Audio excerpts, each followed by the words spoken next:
This is the Debunking Economics Podcast with Steve Keen and Phil Dobbie. The Archives. Episode 321. Can we get by without growth?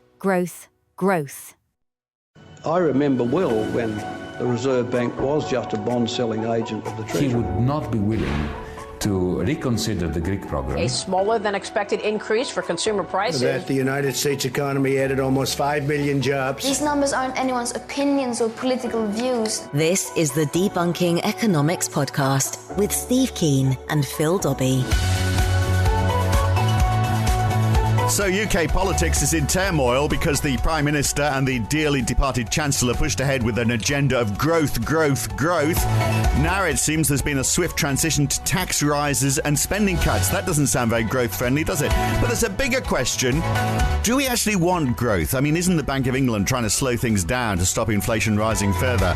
But in the longer term, can we keep growing, depleting the Earth's resources? So if we became part of the anti-growth coalition that the British Prime Minister has been talking about, what does that look like? If we have no growth, does that mean we'll all be progressively worse off? And is it even possible to stop growth, even if we wanted to? Big questions this week with me and Steve.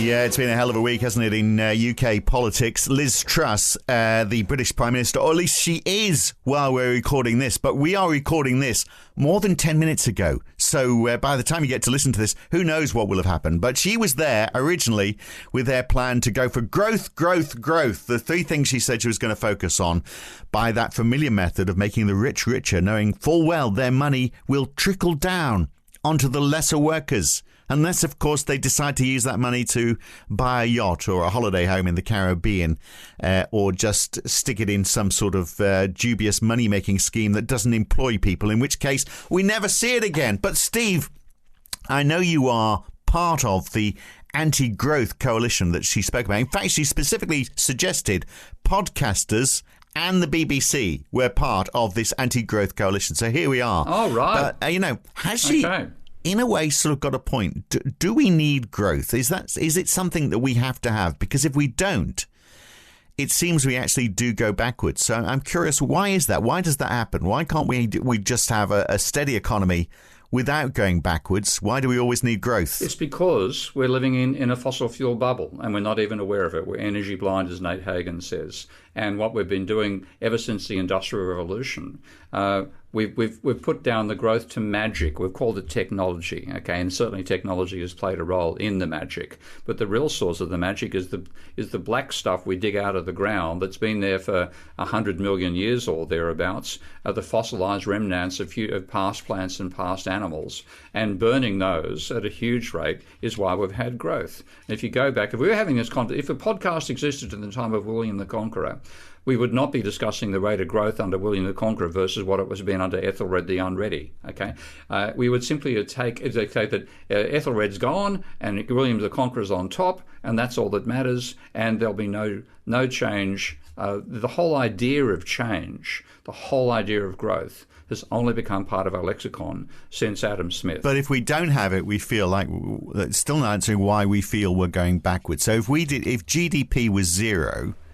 Well, no, not GDP. GDP is zero as output. The mean rate of change of GDP was zero. Yeah, so GDP growth was zero, I should say, sorry. Yeah, if GDP was zero, then we'd have a bit of a problem, wouldn't we? But if the growth was 0%, then I would feel worse off next year, wouldn't I? Well, you'd feel like this, 1 year is the same as the next. And and this is one thing I find in contrasting Asian philosophy and particularly Asian religions to European religions. The Buddhist religion, and even the Hindu to some degree, have this idea of the cycle of life, the whole idea of reincarnation and rebirth and so on and so forth. And there's a cyclicality to their way of thinking, whereas us, we've got this, we used to be linear, and that would be a flat line. Now it's an exponential curve, and we think the slope of the exponential curve can remain the same indefinitely. And this is one of the definitions of growth. Growth is like, if you say the percentage rate of growth of the economy is 3%, then what you're saying is the rate of change of the economy is 0.03 times its current level. Okay? Now, that's what gives you exponential growth. You expect every year the rate of change of the economy to be equivalent to 3% of this year's level of the economy. Yeah, so I expect growth on growth on growth. And that which goes, is, okay. Yeah, and, which is the three focuses of Liz Truss. So she's talking her 3-year strategy, growth, growth, growth, obviously. Yeah. Well, she's the wrong person at the wrong time. Right. But but I guess I think most people now actually would be happy just to see their living standards maintained. They feel as though it's under attack. Now, a chunk of that's going to be inflation, of course. That we to maintain our living standards, we need to see our wages go up in line with prices. So for that to happen, we feel like we're told, well, if you want your wages to go up, you've got to produce more. And so that's where that growth comes from. But of course, if we're told that, then that is business owners trying to get more out of us, isn't it? So they're trying to improve their productivity. So is that part of the problem, that we're seeing this growth because of companies trying to increase their margin all the time, which of course is what they're there to do?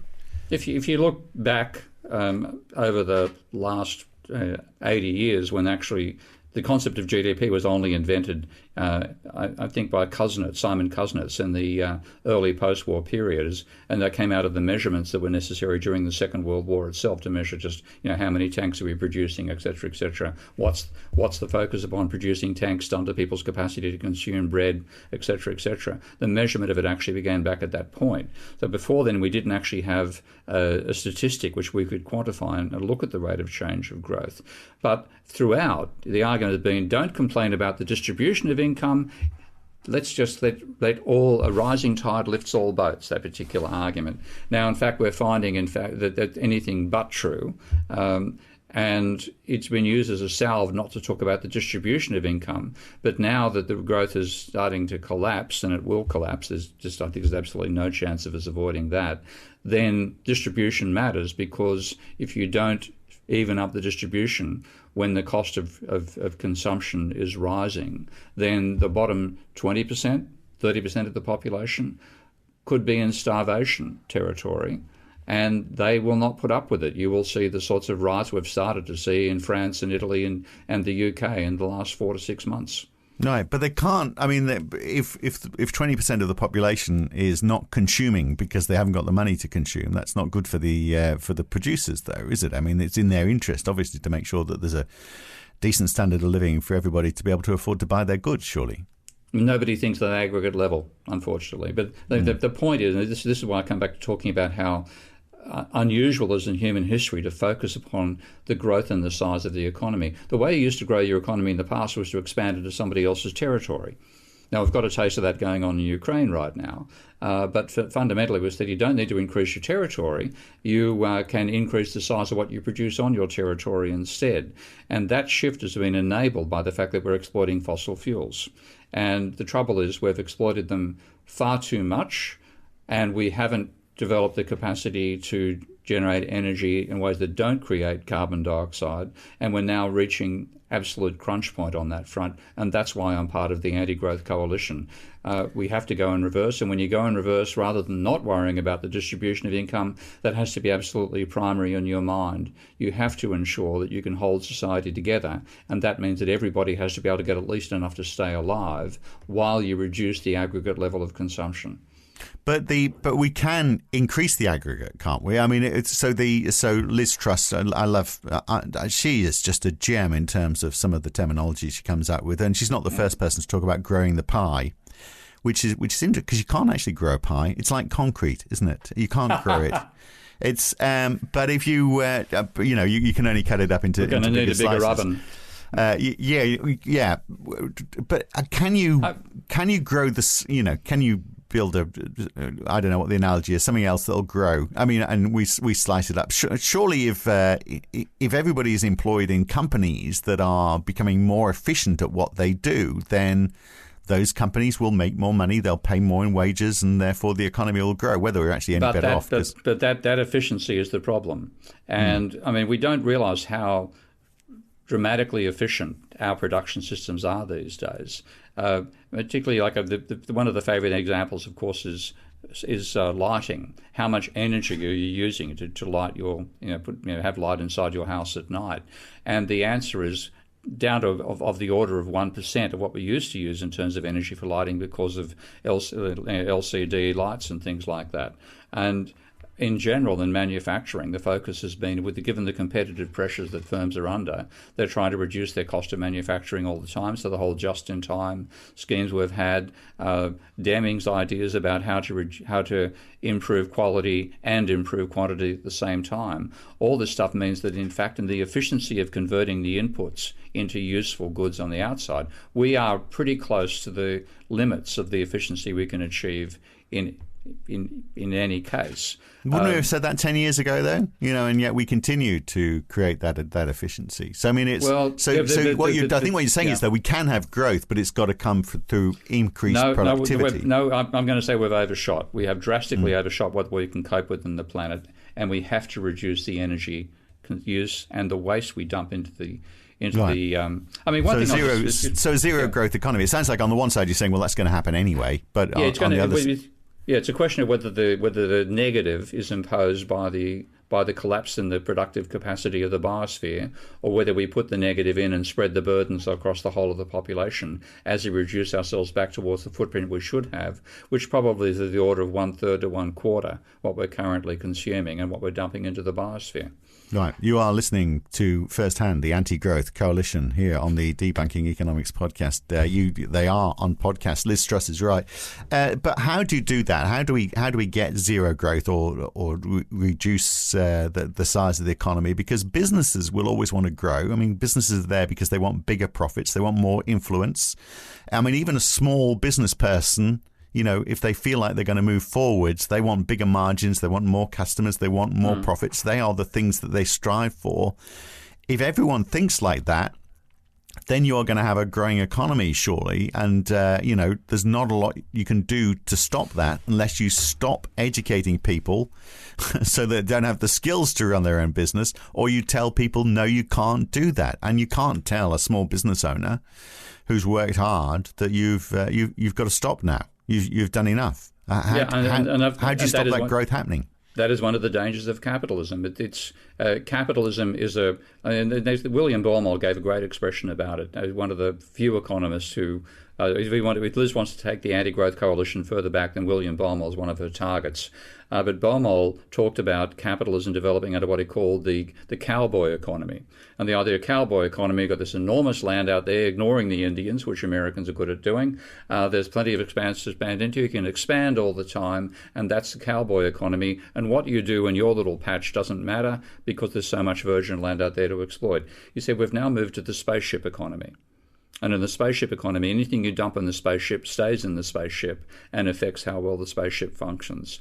And capitalism is very compatible with the cowboy economy, and I would argue not compatible at all with the spaceship economy. So you have to say, if we want to continue the technological development and the development of knowledge and the understanding of how to improve things over time, which has been a classic positive product of capitalism, then we have to make that compatible with doing it on a biosphere where not only does it impose limits on how much we can do, we're already exceeding those limits, and we have to go backwards. And that is going to be a serious challenge to the whole capitalist mentality. Yeah. Okay. So how is the question, isn't it? We'll look at that when we come back. It's the Debunking Economics podcast with me. I'm Phil Dobbie. He's Steve Keen, and we're back with you in just a second. This is the Debunking Economics podcast with Steve Keen and Phil Dobbie.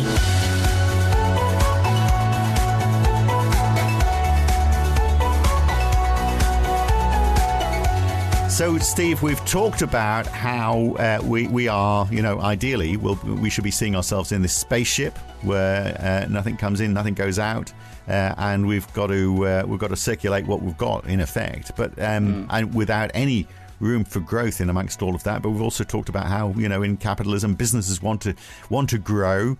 How do you, and that has to be a healthy thing, surely, because that's where innovation comes from. But how do you stop them growing, first of all? Do you put taxes up? Do you introduce regulations? because obviously business owners, they all have this drive to grow, and through that comes innovation. And if you stop that, you stop innovation, don't you? Yeah, I mean, this is one of the reasons that in terms of comparative socialism, one reason socialism failed versus capitalism, when we had genuine socialists. I've got to use the word genuine carefully. I know a lot of Marxists on that front, but the Soviet Union and the Soviet satellites and China and Cuba all grew very, very slowly. And the reason that the low growth was actually a low level of innovation. And one of my favourite examples, I'll use it yet again, is the what is a 1973 Cossack? It is a 1973 version of the Russian motorbike called the Cossack. And where can you find a similar bike? Buy a 1942 BMW. It's identical. So there was no technical change in the Soviet system, because the emphasis was upon central planning. Well, yeah, but the reason there was actually, again, it isn't just mainstream economists who make mistakes. There's also Marxist economists who can make mistakes. And when it came to Soviet planning way back in the 10s and the 20s of the last century, the Bolsheviks gave the task of working out how to turn Marx's reproduction schema into a planning system for the Soviet economy. And they gave it to an engineer called Feldman. And Feldman took Marx's reproduction schema. And what Marx talked about was he divided the economy into, well, I'll start with three, but it's mainly two. Three sectors: consumer goods, investment goods, and luxury goods. And he said consumer goods require heavy industry and light industry to produce. Investment goods require heavy industry and some light industry to produce. The luxury ones need the inputs for both, but aren't used as outputs in the other ones. And he said the fastest way to grow is to grow heavy industry, because heavy industry what produces consumer goods, but you focus upon growing heavy industry, so you make the machines that make the machines, and therefore you have this exponential increase in productive capacity. And initially consumers do pretty badly, but then ultimately you'll overtake the West, and that was the basis for Khrushchev slamming his shoe on the desk at the United Nations with his speech saying, "We will bury you." What he meant was, we will bury you in consumer goods. Fail. And why did it fail? Feldman's scheme only worked while there was a limitless supply of labour to move from the farming sector to the industry sector. Once you hit full employment, that source of population growth disappeared. And the only way you could grow the economy more was through innovation. But with the 5-year plan and its whole focus upon promoting heavy industry rather than light, to make your light industry quota in particular, the best thing to do was to make last year's motorbike. And so you didn't get innovation, and the economy stultified. Right. So you've provided substance to my question, then, isn't it? But by the way, that's I think what Khrushchev is doing is what Liz Truss is trying to do now as well. In that she's talking about growth at a time when there is just no spare jobs. People are employed. So the only way she's going to increase the growth in the UK economy, and it's the same in most of the world, is through productivity, and we haven't seen that increase significantly for decades now. Not in the UK, no. Yeah. So how do you stop growth and still have innovation then? What's the answer? Well, the answer has to be focusing on the role of engineers in the whole thing. And I'm a great fan of engineering and engineers in general, as most of my supporters on Patreon and Substack know. And the reason is that, as Elon Musk put it once, engineering is the only thing that is equivalent to magic, because you use the technology to do stuff which, without the technology, appears magical. And we've been doing that for the whole history of capitalism. Like, for example, one of the simplest examples is lasers. We use lasers to cut semiconductors. We use them in incredible range of fields. And part of it is, one of the real challenges was producing a blue light laser. And that involved somebody knowing their quantum mechanics, working out the nature of the quantum mechanical effect of and I'm going to stuff this up, pardon my engineer friends, but the quantum mechanical effect of a pulse of light through a semiconductor to generate blue light, which is actually involving quantum mechanical effects. It can't work without quantum mechanics. That's the real magic that's going on there. So you say, guys, we're in a real pickle, guys and girls in engineering. we're using far too much of the planet's resources. We have to drastically reduce the amount we're using. We have to go away from carbon-based and non-carbon-based energy forms, and we have to reduce our load on the planet, and we have to get out of the linear economy we're in now, where you go from goods to waste, to get to something resembling a circular economy. That's all over to putting as much as you can into the engineers. Right. And the analogy there I've got is World War II. Right, but that wartime is very different. So if we could do this without we are a war... in a war. No, we're in a war. We don't realise it. But we're losing, by the way. All right, a war against the environment. Yeah. But we're winning in that case, aren't we? The environment's losing. But that means switching from capitalism, doesn't it? What you're talking about is switching from capitalism. It's almost a form of central planning where we have to have constrained capitalism. Because unconstrained capitalism was the cowboy economy of William Baumol, and we're well past the cowboy. We're now in a what you can call it, the spaceship analogy. And if you think about, the classic spaceship, in fact, if we ever get there, will be if we build a civilization on Mars, because that civilization must be technologically based. You simply can't survive there without incredibly good technology, which we still haven't invented. And sufficient of course, by the way. You want to dump your waste into the rest of the biosphere because the rest of the biosphere is barren, and your waste might actually generate a more functional biosphere for humans in the future millennia. So you actually want to generate carbon dioxide and put that into the atmosphere. You've got to find a way to retain the, et cetera, et cetera. But that is the spaceship. And when you're in the spaceship, the way you think about innovation and the way you think about growth is completely different, and we need that mentality on this planet because we've damaged its capacity, the biosphere, to sustain the life forms which have evolved during it, and of course that includes us. Right. So I understand what you're saying with the spaceship. By the way, just to the importance of engineers. I'm not sure I like the idea that engineers are deciding who makes what we consume, how much of it is made. That tends to get back to it wouldn't be engineers making that decision, it's society trying to make it, because if you don't make it consciously, it'll be made unconsciously for you by the biosphere. So I'm not sure where I'm going with this, but it seems relevant somehow. Yesterday was a nice day.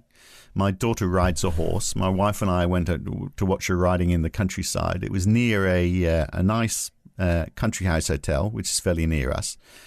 We went in, and the afternoon teas are extortionately expensive, so we didn't have that. But we had a cup of hot chocolate and a piece of banana bread. And it didn't cost very much money, and it was just a brilliant day. And it wasn't an expensive day, but it was the best day I've had for weeks, I'd say, because we saw the delight of our daughter riding her horse. And it was nice being in these plush surroundings, and and that was not we didn't consume much of the planet in that, and there wasn't an engineer involved in determining how we'd spend our day either. It was it was actually people who understood how to make pleasant surrounding in hotels, and people who have a love of horses, and that was all good, low growth, and it was just enjoying what we have. And that's a very important point, because it's not the engineers making the decision there, in that sense, it's the artists making those decisions. And I was just thinking about it, because I'm packing to yet again move country, and looking at all the objects I've got, and then watching shows like Game of Thrones and so on, and somebody passes on an object to them and it's treated with great reverence. Here with objects, you're chucking aside USB cables and out of date this and out of date that, and we just throw stuff in the garbage bin. So we don't have the don't have the respect for objects we used to have before capitalism. And the reason is that before capitalism, these things were unique products. If somebody made a blade for you, made a sword or whatever, it was a unique creation. And you would, if it was a good one, you would hang on to it forever and pass it down through future generations. Now, swords are, if we're still using swords, I think they're going to come back into fashion, unfortunately. They're a dime a dozen. They're made in, they're sold through Kmart. They've all got possibly a higher quality than the swords of maybe less durability, but a higher, cutting capacity and so on than the ancient swords. We don't give them any respect because they're just commodities. We've commoditized everything, and we need to go in reverse and decommodify society while still hopefully maintaining the capacity to innovate. Yeah, but you see, we wouldn't like that because we'd be saying, but we still need our iPhones, don't we? We still need our gadgets. We still need this stuff. You would then find that iPhones would have to be made to be repairable, to be upgradable if that was ever necessary. The whole idea that with the consumer throwaway society we've got, that would have to go out the window. And as you say, you spend more time watching your kid ride a horse and getting a pleasure out of that rather than, going out and buying the latest piece of high-tech technology, which will be obsolete in 16 months' time and you'll dump it in the garbage bin. I had an interesting discussion with a guy who is a conservationist who was sitting next to me on the Eurostar last week. I was going down to Paris for a couple of days with work. And he worked a lot he spent most of his life actually living in Africa.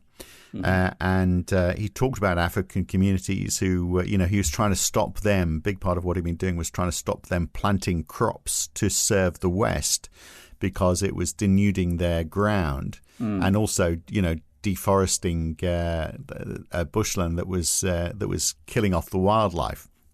And yet wildlife actually was a big source of income for them. But he talked about a lot of these communities. He said, I said, what's the influence? How's globalism changed their life, and how do they respond? And he says, well, actually, it's these communities don't really change very much, and they don't really want too much. They don't have anything, but they don't want anything either. And generally, the economy is hyper local. It's the community. They're almost in parts of Africa still very much tribes people living in a community where everybody does the work. And it's globalism, isn't it? Really, which is we can take the blame for our race to destroy the planet. If we were more local, if in the UK, for example, and he said, if the UK is the same as the rest of the world in that we're denuding farming fields, because we are planting crops that are in demand on a global scale, whereas in the olden days farmers would rotate crops and we'd buy what was available. Because we weren't shipping it all around the world, so we'd accept the fact that products were seasonal. But it's this race to consume more. But if in the parts of the world there's not that anymore. But we don't want to be like them. We don't want to be like. Well, we actually, I think we do want to be like them. And that's one of the reasons I think those societies may survive better what's coming our way in terms of global warming and climate change than the West can, because if 2 days food supply runs out in cities, there's riots and starvation. 2 days problem in an African community, you go to somebody whose wheat field hasn't been as badly damaged as somebody else's wheat field, and the localism gives you a resilience and robustness that we don't have. So I think those societies may do, but we may. Having put them down for the last 60 or 70 years, we may envy them in what's coming forward, because at least they're close to the absolute essentials of production, which fundamentally is food. So the argument for competitive advantage is where it all started to go wrong, then, is it? Again, I blame Adam Smith and David Ricardo in that particular case. Yeah, but the whole focus upon we've had a growth ignorant theory of economics promoting growth. And this is the ridiculous thing, because if you ask an economist, where does growth come from? Although say Hicks neutral technology, this is the A factor in their Cobb-Douglas production functions. How did that happen? We haven't got a model of that. The best they did was the work done by Paul Romer some time ago. But they put it all down to technology, and they have no idea why technology changes. They don't have an evolutionary theory, in other words, where the change comes from. When you take a look at where the changes come from, it's come out of engineers working out ways to use more energy and put that energy into our lifestyle. And because it's happened to all of us at one time, and we each have our own little personal perspective on that energy, we've been blind to it. We don't actually see that if we compared ourselves to a king 2 centuries ago, then walking into a room and turning a tap and having hot water out is the sort of thing only a king could enjoy 2 centuries ago. Now, we all expect to just turn the tap and out comes hot water.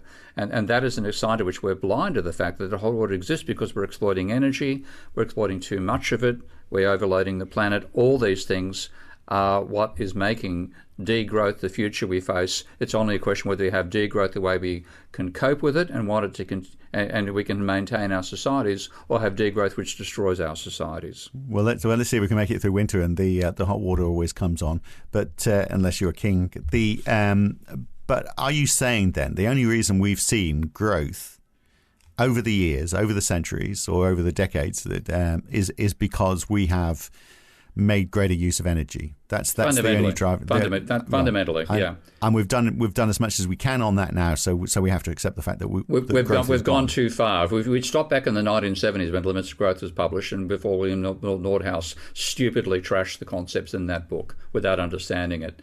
If we'd actually done the change 50 years ago, then we could do it in a gradual fashion, and we could hang on to capitalism, and we might have half as many people on the planet as well, so the burdens would be experienced by a smaller number of people in making the transition. Instead, we've overshot drastically, and growth is completely the wrong way to think about what our future is, and as it seems to be the case, we're installing idiots at a time we need savants to be running the system. So there's a thing called the happiness index. I wonder, which some people have said, well, maybe that's a better measure of how we're all doing rather than this focus on GDP, which is a number. So happiness looks at health, psychological well-being, for example, your sense of purpose, time balance, community, social support, the level of education, culture, and just how you can have a nice day in the countryside and feeling great about getting a hot chocolate which might have cost £6 rather than £4, but not really caring because the surroundings, the ambience, as you say, the artistry behind it all made you feel good. So a happiness index might somehow measure sort of those things. This has been going for 10 years. The happiest places in the world are Finland, Denmark, Iceland, which I find hard to believe. God, can you imagine living in Iceland? Switzerland, the Netherlands, Luxembourg, Sweden. And the UK is 17th, the USA is 16th, Australia is 12th. So all basically that the Scandinavian countries by and large are doing quite well on all of this. But these are high taxing countries, aren't they? So you wonder whether, and so much is provided by the state. So a little less capitalism, but they are still capitalist economies. So is tax part of the answer? Is it just a question of redistribution of wealth that will help solve this problem? Yeah, and I think redistribution is going to be absolutely critical. We've let the uber wealthy do what they wanted. I mean, the classic in the Netherlands, you mentioned the Netherlands in that list. One little object in the Netherlands that somebody's not getting much utility out of right now is Jeff Bezos' yacht, which the Dutch will not destroy a bridge to let him move his gigantic yacht out of the construction zone into the ocean. And we need to say, the reason is they want to maintain the existence of a heritage bridge, as it happens.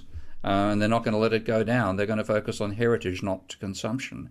And we need that mentality to be dominant rather than the I want a bigger yacht mentality of rampant capitalism. Yeah, do you think Bezos might have thought about that before he had his yacht built there?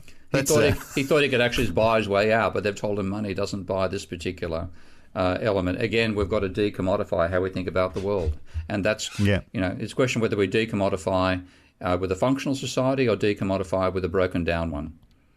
I just still don't understand how we can see zero growth enforced on us in a way that isn't going to stop companies from saying... See, I don't go with this argument that Liz Truss is using, which was the argument about why they wanted to get rid of that 45% top rate tax and take it down to 40%, because they thought, it was a disincentive for innovators to innovate, because 5% is not going to make any difference. But if you started to put serious constraints to say, well, you can't grow beyond a certain size because overall the economy can't grow, then why would people say, well, okay, I'm going to use my brain power to try and drive a company forward because that's where innovation is going to come from? Everyone would just go, I'll just work for someone. I'll just go and work for the government, wouldn't you? No, what you'd have is, as well as sheer profitability being an indicator, you'd also have, your product can be redeveloped if it reduces the load on the planet, not vice versa. that the first emphasis, what we've got to put absolute first and foremost, is the viability of the biosphere. And we're destroying it right now. We're going to be paying the consequence of that very, very soon. It won't be in the lifetime of your kids. It'll be in your lifetime. Right. So we need to find including Liz Truss, though maybe not during her prime ministership. However short that will be. So there needs. So okay. So you can profit if you are profiting. If you're being innovative in a way that is going to lift the weight on the planet somehow. Yep. So it's just in the way that companies that do well during downturns are the companies that make our pound go or our dollar go further. They tend to be companies that are solving problems with like cheaper food, for example, or a cheaper way of or less food with less pesticides in it. Yeah. So, which is where that idea, and we won't dwell on it because we've talked about it before, and we probably should explore it more. But it's the simple answer to all of this. The idea, which actually David Fleming came up with. I think he's the guy who originally came up with it back in the late 90s. This idea of personalized tradable energy quotas that we've talked about, sometimes called personal carbon allowances. The idea that you get a certain allowance for the amount of carbon that you can use.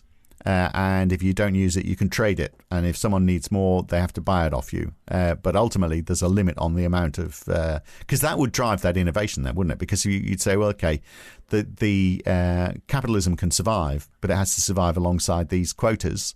So if you're running a company and your company finds a way that you can do stuff using less of those less of that quota, then go for your life, and you can be your innovation is being used to try and do more with less influence on the planet. I mean, it's hard to find arguments against this thing, isn't it? And that's what I'm working on with Adam Hardy with the ecocore.org website. We need a system, initially a parallel currency system for rationing, where we have to find a way to ration the usage of resources on the planet. Absolutely. Yeah, the problem is it has to be international, doesn't it? Because if you it can be domestic. We can start. But if you're importing goods from overseas and you don't know the carbon involved in those, then you do know the carbon involved in those. It's easy to work that out. I mean, this is the whole idea. We can't look to go to a local supermarket shelf, grab anything off the shelf, and read off the ingredients. We'd just be adding carbon dioxide to that list of ingredients.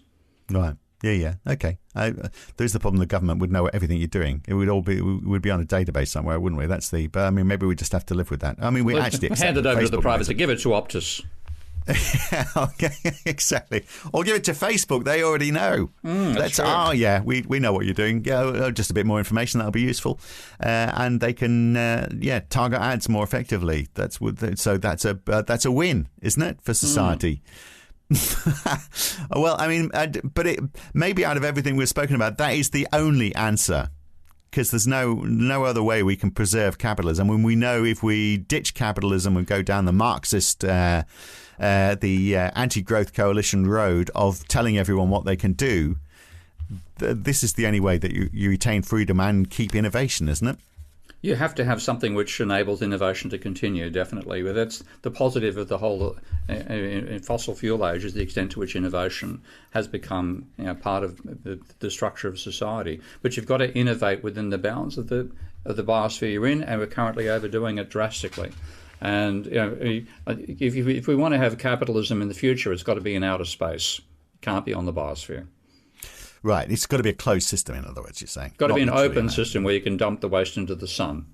And at the moment, that's not where we're dumping it. Very good. All right. Well, I feel a bit more optimistic normally than when I talk to you, perhaps because there's a way out. or maybe you're just having a bad day. I must be having a bad day, yeah. I better go do some horse riding. Yeah, you'll love it, tell you. Having said that, I haven't been on a horse for years and years, but they're trying to get me on there. But I'd rather sit in the nice hotel having a hot chocolate, to be honest with you. But yeah, I mean, that to me, in amongst it all, when you work hard, actually, it's those. I mean, that's the truth, isn't it? And that puts it all in perspective. We all are in the rat race. We're all trying to make money to survive. And it's those moments when we're not actually in the rat race is when we're happiest. So we just need to find a way that we can do more of that and less of the stuff that's actually consuming and destroying the planet.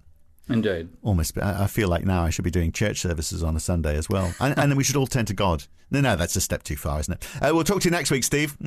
Bye-bye, my son. Turning needlessly messianic at the end there. That's it for the Debunking Economics podcast. So this week we are back again with another one next week. I'm Phil Dobbie. He's Steve Keen. Thanks for listening. The Debunking Economics Podcast. If you've enjoyed this podcast, then please share it with your friends, like it on YouTube, and subscribe to this channel.